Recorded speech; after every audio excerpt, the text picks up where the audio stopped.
Olá, meu amigo, minha amiga, que Deus possa te abençoar. Seja bem-vindo ao canal Eu Respondo.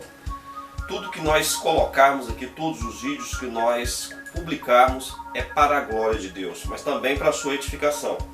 Então você pode já começar a se inscrever no canal, a curtir, marque o sininho para você receber também os vídeos, porque serão vídeos de muita bênção, muita edificação, para tirar a sua dúvida e olha, todos baseados na palavra do Senhor.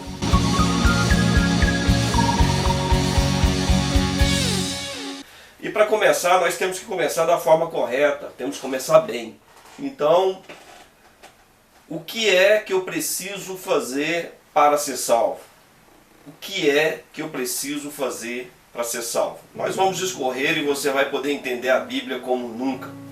Você pode pegar a sua Bíblia e ir lá em Gênesis capítulo 1, verso 27, ratificado no capítulo 5, verso 1.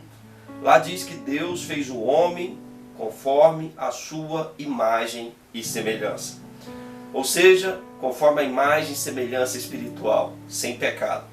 Mas no capítulo 3 de Gênesis, o homem peca, e aí a gente conhece toda aquela história da serpente com Eva, depois Eva chega em Adão, e o homem peca, o pecado entra na vida do homem. E Deus tinha dado para o homem uma ordem: de toda a árvore do jardim você poderá comer livremente, mas da árvore do conhecimento do bem e do mal dela não comerás, porque no dia em que dela comeres, certamente morrerás. A mulher comeu, o homem comeu e eles não morreram. Será que Deus mentiu? Negativo. Deus não mentiu, porque Deus não mente. Realmente o homem morreu, a morte entrou na vida do homem. Mas aí você pergunta: pastor, que morte é essa? 3 tipos de morte. A morte carnal, que é a morte que nós poderemos passar caso não sejamos arrebatados, que é um assunto para um vídeo futuro, arrebatamento. A morte espiritual, que o homem passa a morrer espiritualmente. Nós somos uma tríade: corpo, alma e espírito. Então o homem, quando ele não está em Deus, ele está morto espiritualmente. Ele come, ele bebe, ele trabalha, mas está morto espiritualmente. Porque a parte espiritual é aquilo que nos liga a Deus. E a morte eterna, que é a condenação para o inferno. Então o homem passou a ser condenado. E aí nós necessitamos de salvação. Lá mesmo no capítulo 3 de Gênesis, Deus já promete a vinda do seu Filho para salvar a humanidade. Vamos agora para o Novo Testamento. Em João capítulo 3, verso 16, a palavra fala: porque Deus amou o mundo de tal maneira que deu seu Filho unigênito, para que todo aquele que nele crê não pereça, mas tenha a vida eterna. Então é necessário que nós creiamos no Filho unigênito de Deus, para que nós tenhamos a salvação. Aí você fala assim: mas eu já sou filho de Deus, conforme todas as pessoas dizem. Negativo. Em João, no capítulo 1, verso 12, fala: mas a todos quantos o receberam, deu-lhes o poder de serem feitos filhos de Deus, os quais não nasceram da carne, nem do sangue, nem da vontade do homem, mas de Deus. E aí você faz outra pergunta: o que é nascer de Deus? No capítulo 3 de João, Nicodemos chega em Jesus e pergunta: mestre, como é que eu faço para nascer de novo? Como é que eu faço para nascer de Deus? E é isso que nós vamos nesse momento falar. O que é que eu preciso? Eu nasci da minha mãe, eu nasci do meu pai, eu levo a minha vida normal, distante de Deus. O que é que eu preciso fazer para ser salvo? Você precisa adentrar ao plano salvador de Deus. Você precisa crer em todo o plano perfeito de Deus por intermédio de Jesus Cristo, através da sua morte única, perfeita e vicária na cruz do Calvário. Aí você fala assim: o que eu preciso então fazer? Quais são os passos? Primeiro, você precisa reconhecer que você é pecador. Em Romanos capítulo 3, verso 23, fala: pois todos pecaram e carecem da glória de Deus. Isso aí é ratificado no capítulo 3, verso 10, fala que todas as pessoas são más, todas as pessoas são ruins. Em Gênesis 6, 5 fala que todo desígnio do coração do homem é mau.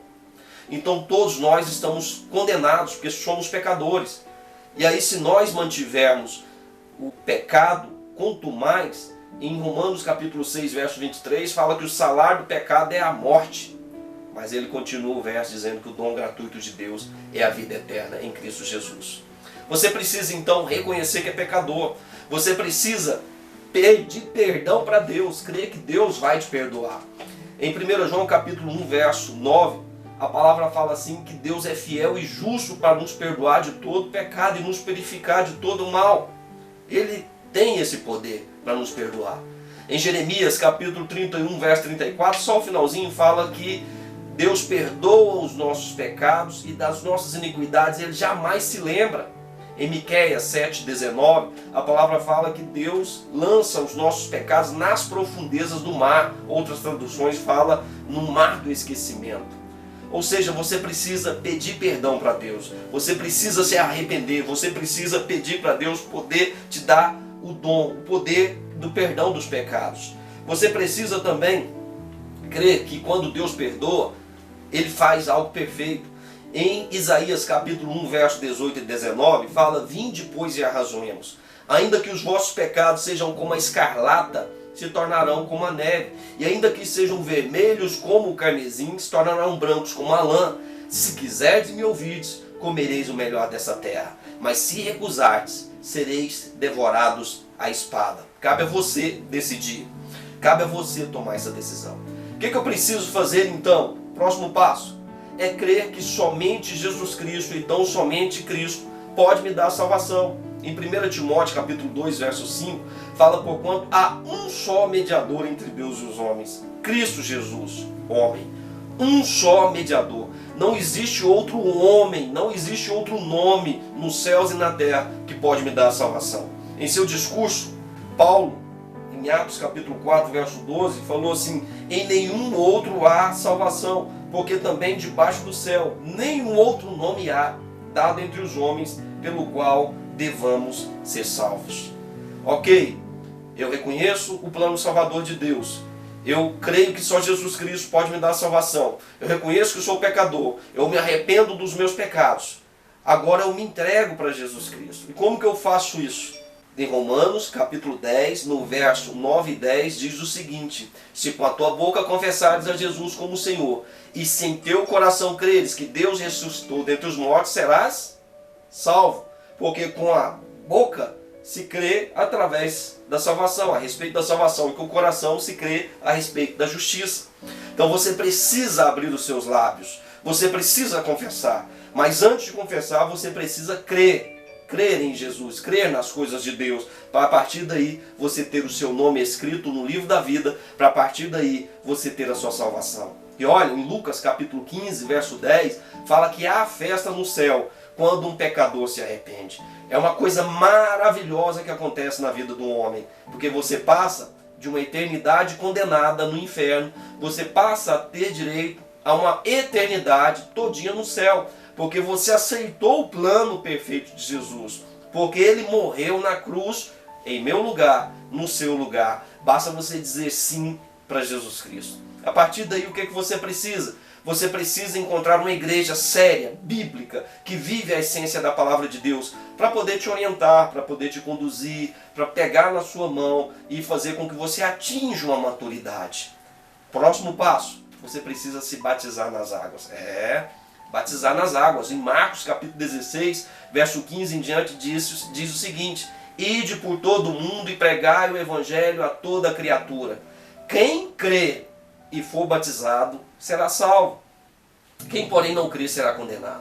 Você precisa, então, receber o batismo, que pode ser um tema futuro para a gente falar sobre especificamente sobre o batismo. Mas fato é que todas as pessoas que fazem essa aliança, que fazem uma decisão pública para a vida ser transformada e aceita Jesus como seu supremo Senhor e Salvador pessoal da sua alma, está salvo. Está salvo. E a partir daí você passa a ter direito à eternidade com Deus. Faça isso agora, você que está vendo esse vídeo, você que está ouvindo essas palavras, faça isso agora. Aceite o plano perfeito de Jesus e tenha a salvação. Não pague para ver, viu? Não pague para ver, porque o juízo final é algo que vai acontecer. E ali haverá a condenação das pessoas diante do grande trono branco. Não queira comparecer diante dele. Não queira prestar contas para Deus se você está tendo a oportunidade agora. Olha, todos os vídeos desse canal são conforme a palavra de Deus, como eu já disse, e para a glória de Deus, mas também para a sua edificação. Compartilhe, divulgue, mas acima de tudo, viva a essência de tudo o que está sendo ministrado aqui. Eu sou o pastor Lúcio Andres e que Deus possa te abençoar no nome de Jesus. Fique na paz de Jesus.